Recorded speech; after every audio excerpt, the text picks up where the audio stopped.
Aguila City. Okay. Okay. Before we give the question, let's ask first. Yes, para mas marinig ng mga judges natin the answers of our top 5. Okay. Alright. So, here's your final question. Again, to all the Pampanans here at Brensley Camp Convention Center, please refrain from making unnecessary noise while the candidate is answering the question. And I will be reading the question twice. Here's your question. In a so-called powerhouse country of female beauty queens, Filipino women become empowered, confident, and transformative as some of their legacies.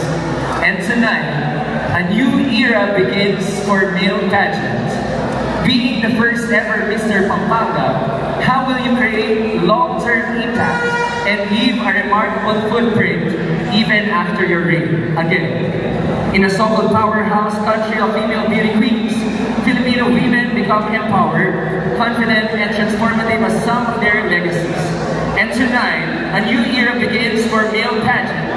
Being the first ever Mr. Pampanga, how will you create long-term impact and leave a remarkable footprint even after your reign?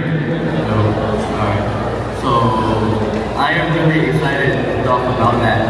And for me, I will definitely live my life with a purpose. And in my journey towards making history by having the honor of being the first Mr. Pampanga, I would like to utilize this platform to implement my advocacy as a registered physical therapist to empower individuals in achieving their highest attainable functioning in life in both physical and mental well-being.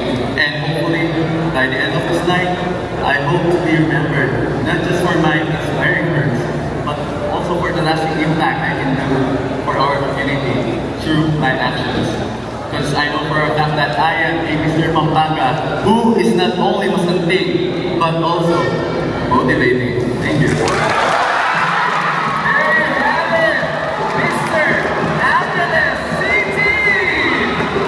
Thank you so much. First candidate, now we go on. Mr. Macabebe, a crowd favorite tonight, you know? He came prepared.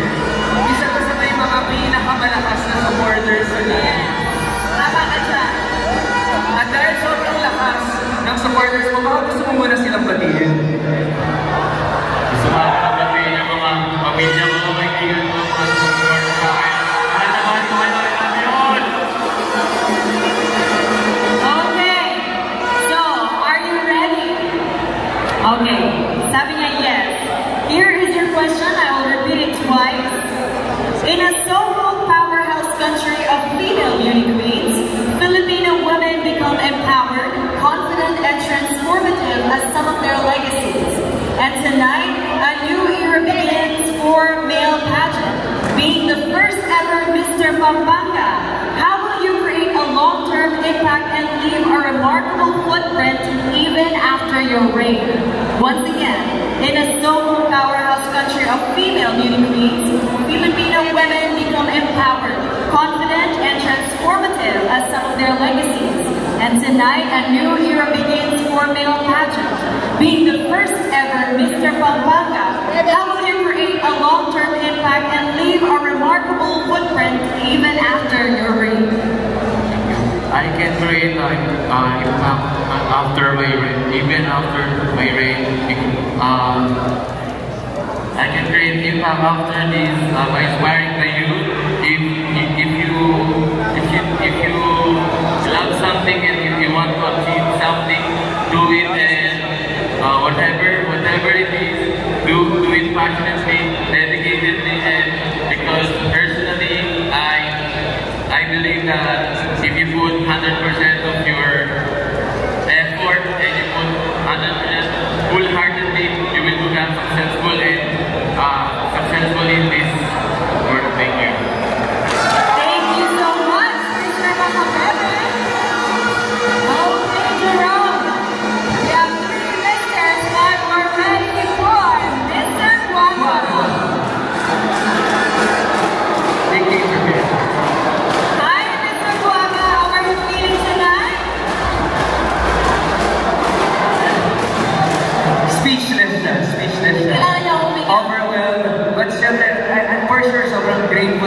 At kahit nasa likod, yung mga supporters niya, dinig natin! Over there, sabi niya, nasan sila? Over there. Batiin mo naman sila, Mr. Coco. My friends from other municipality, from Lubang, Balacan City, Guagua, and Aguila City. Thank you po for coming here tonight to join us. Sobrang grateful po ako. Para sa inyo po yung There you go. So, Mr. Guagua, are you ready with your final question? Alright. So I'll be reading it twice. Here's your question. In a so-called powerhouse country of female beauty queens, Filipino women become empowered, confident, and transformative as some of their legacies. And tonight, a new era begins for male pageant.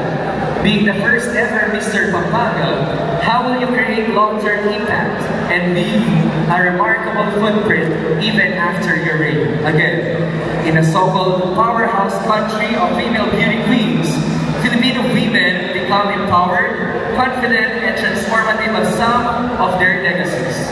And tonight, a new era begins for male pageant. Being the first ever Mr. Pampanga, how will you create a long-term impact and leave a remarkable footprint even after your reign? I want to share the reason why I'm still joining Pageant. At first po, discover ko ako sa Pageant in 2017. Sobrang hirap po ng buhay namin. And because of Pageant po, nakapag-graduate ako as a teacher. And naging flight attendant po ngayon po, flight attendant po. The very reason po kaya nandito ako is because of those people. Some of them are my students, mentees in life. Gusto ko po silang tulungan and gusto ko i-prove sa kanila na hindi lang yung kahirapan sa buhay para mag-succeed. And yun ang gusto ko maiwan na impact kasi po yung gadget, yung ganda, yung lupas din. Pero ang pagmamahal sa kapwa, mananatili ang buhay.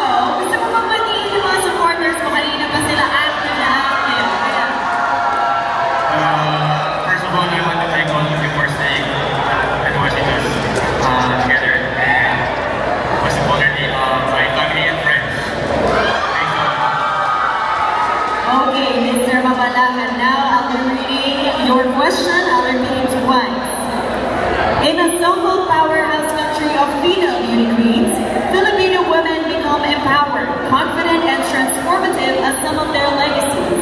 And tonight, a new era begins for male pageant. Being the first ever Mr. Pampanga, how will you create a long-term impact and leave a remarkable footprint even after your reign? Again, in a so-called powerhouse country of female beauty queens, Filipino women become empowered, confident, and transformative as some of their legacies. And tonight, a new era begins for male pageant. Being the first ever Mr. Pampanga, how will you create a long-term impact and leave a remarkable footprint even after your reign? If I become the winner, I will leave a legacy that the first ever Mr. Pampanga is not about just fame or popularity, but rather an opportunity for me to become a role model, to promote inspiration and hope to other people, especially for the youth. I want to promote my tradition to become our advocacy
something party po yung mapaganda na ako.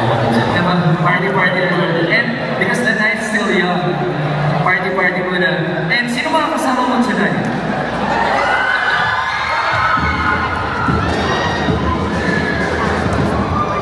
Hello ma, and hello ate. Mga kaibigan ko dyan. Diyan po kayo. There you go, family and friends. So I'll be reading your final question twice. Are you ready? Yes, ready. Here's your question. In a so-called powerhouse country of female beauty queens, Filipino women become empowered, confident, and transformative as some of their legacies.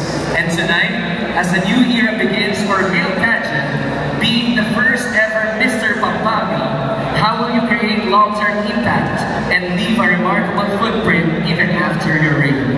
Again, in a so-called powerhouse country of female beauty queens, Filipino women become empowered, confident, and transformative as some of their legacies. And tonight, as a new era begins for male pageant, and being the first ever Mr. Pampanga, how will you create a long-term impact and leave a remarkable footprint even after your reign? Good evening po. This is our new era begin wherein Mr. Pampanga exists. Kaya ngayon po nakatayo po kasi ng harapan na pinapamalas kung gano'n ako tatagin loob. Kasi po sino po ba si Arthur? Christian po, sino po ba siya bago magsimula po Mr. Pampanga? Isa po siyang nahihiya, takot sa crowd, walang tiwala sa sarili. Pero okay naman po pala. Tumayo sa maraming tao na kaya naman po pala. Kaya po siguro may iwan ko na legacy is may isang Christian Paul na tumayo at naglakas ng loob na umarap sa mga tao at harapin yung mga takot niya. Kaya kung kinaya ko, sa tingin ko, kaya niya din. Maya